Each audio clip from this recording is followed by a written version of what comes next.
Hello everyone, this is Lakshya from MNHT Canada. Today I am here at Scarborough Local Canada Post and I will be talking to Larry Charles, who is the president of Canadian Union of Postal Workers, seeing why Canada Post is on strike and getting to know their point of view. So thank you so much. Okay, I am with Larry, who is the president of here at Canada. Sir, please tell us why Canada Post is on strike right now.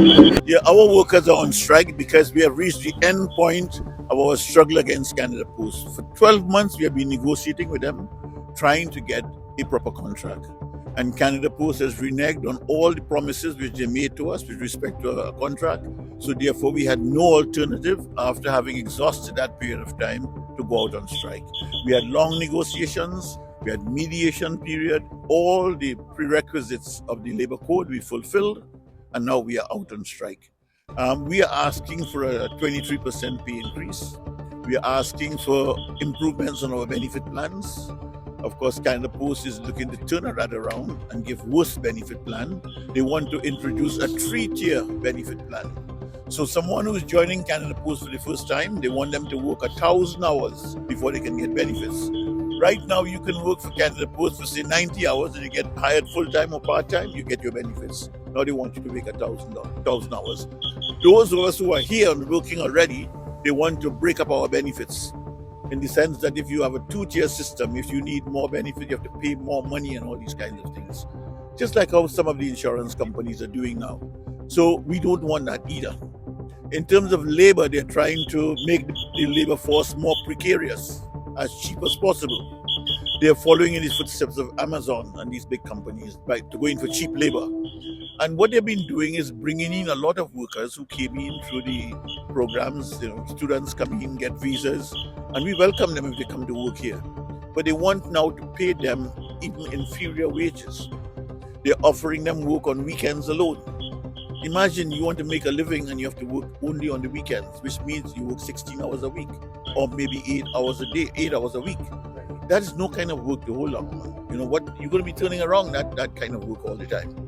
So the big things which have struck us is that they want to move on nothing. They have not moved on wages. They have not come up with anything definite other than offer us 11.5%. Now, some people are saying that we are asking for too much. It's not too much given the cost of living, given the fact that during COVID, we are owed money for the work which we did at that time. And we are asking them to please be fair and to pay that money to us. Because during COVID, we never stopped working. Our members face debt in the plants and all these things, working so closely together just to get the mail out. We captured the market in parcel delivery in 2020.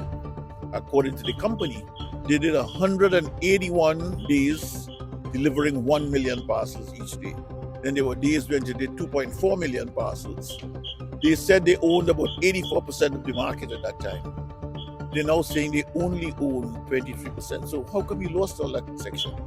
So we think it's some corruption going on, some planned activity of not allowing the company to continue to thrive, and instead handing it over gradually to the American companies, the Amazons, UPS, FedEx, all the big American companies. Do you mean the third-party people who do deliveries? Yes, these other companies, big American distribution companies, FedEx, they're taking over those areas.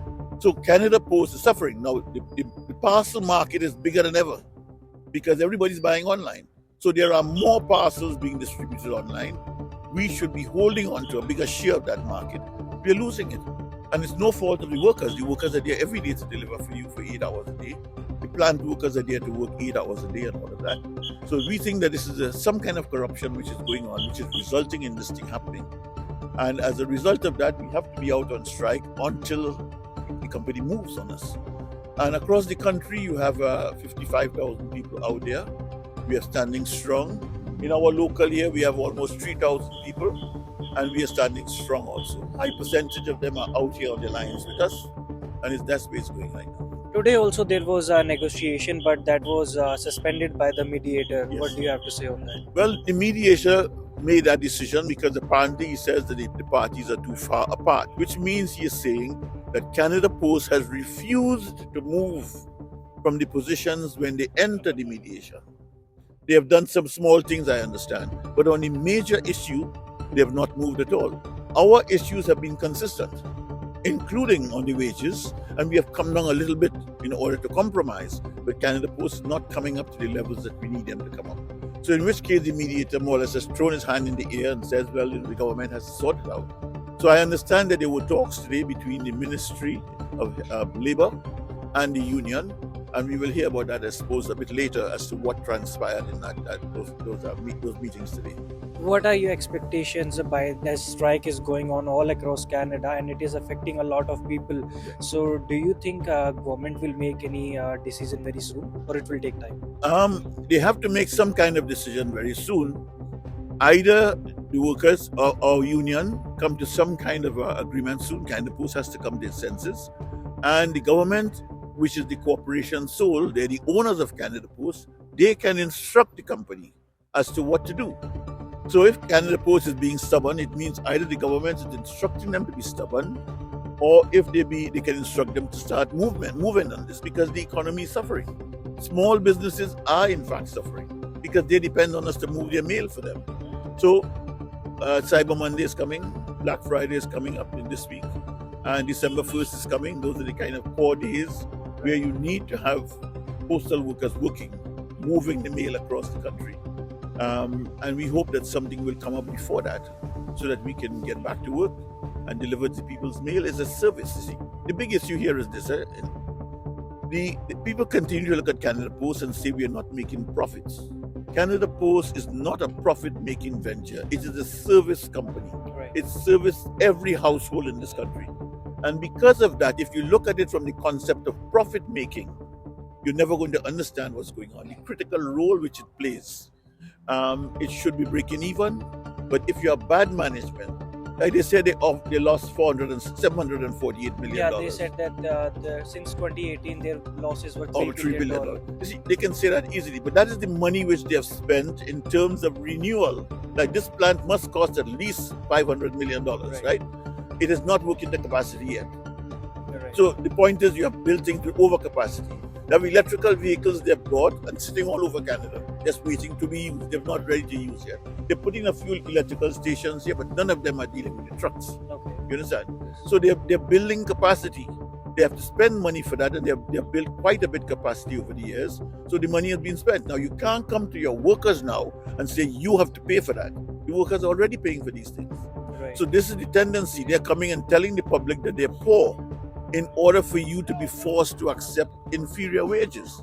But your whole system of inflation and everything else is wrecking the economy. Workers cannot continue to take 2% a year. It's not going to give them anything. They're falling behind all the time. No? So we hope that coming out of it soon, there will be some kind of resolution. Otherwise, we're going to stand up here and fight right through until we get a resolution. Right. You know, that's where we are at right now. We are saying to the public, bear with us.